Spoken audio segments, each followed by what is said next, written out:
नमस्कार दोस्तों, मैं विजय कुमार। आपका स्वागत है मेरे YouTube channel banking and finance update में। आज हम बात करेंगे IBA और UFBU की मीटिंग की जो 13 मार्च 2025 को हुई थी। इस मीटिंग में बैंक कर्मचारी और पेंशनर के 15 रेसिडुअल मुद्दों पर चर्चा होनी थी, जिनमें से 5 पेंशनर के मुद्दे थे।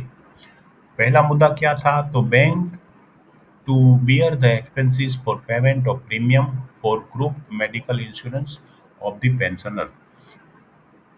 तो IBA का जवाब तो इसमें टाल-मटोल वाला था। उन्होंने कहा कि कॉस्ट एस्पेक्ट पर आगे चर्चा की जरूरत है, लेकिन मेरा सवाल है कि अगर यह मांग रेसिडुअल मुद्दों की सूची में थी, तो IBA ने लागत की गणना के साथ बैठक में तैयारी क्यों नहीं की? और आश्चर्य की बात तो यह है कि IBA की यह दलील सुनने के बाद UFBU नेताओं ने कोई विरोध नहीं किया और अपनी ओर से कॉस्ट एस्पेक्ट लागत की जो कैलकुलेशन है वो भी प्रस्तुत नहीं की।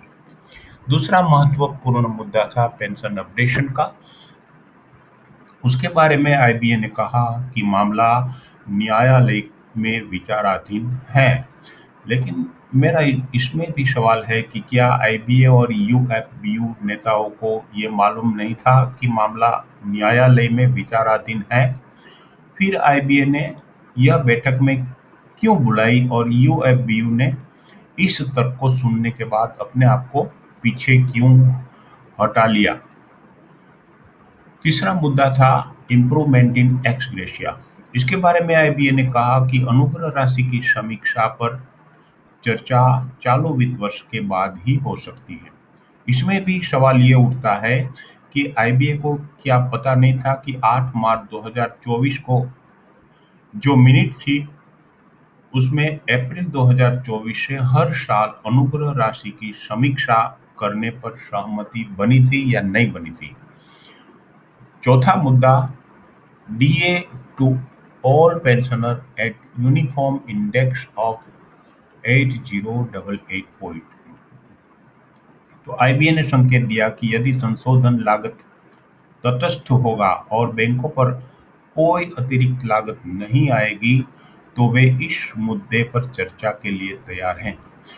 इसमें भी ऐसा प्रतीत होता है कि उन्होंने नियमों को नहीं पढ़ा है, जिसके अनुसार पेंशनभोगियों और सेवारत कर्मचारी जो हैं उसके समान ही महंगाई राहत का भुगतान किया जाता है।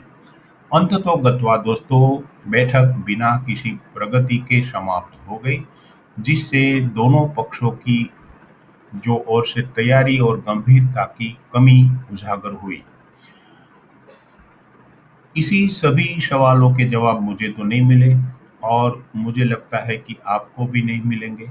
इसलिए मैं आपसे अनुरोध करता हूँ कि आप अपने विचार और सवाल मुझसे साझा करें।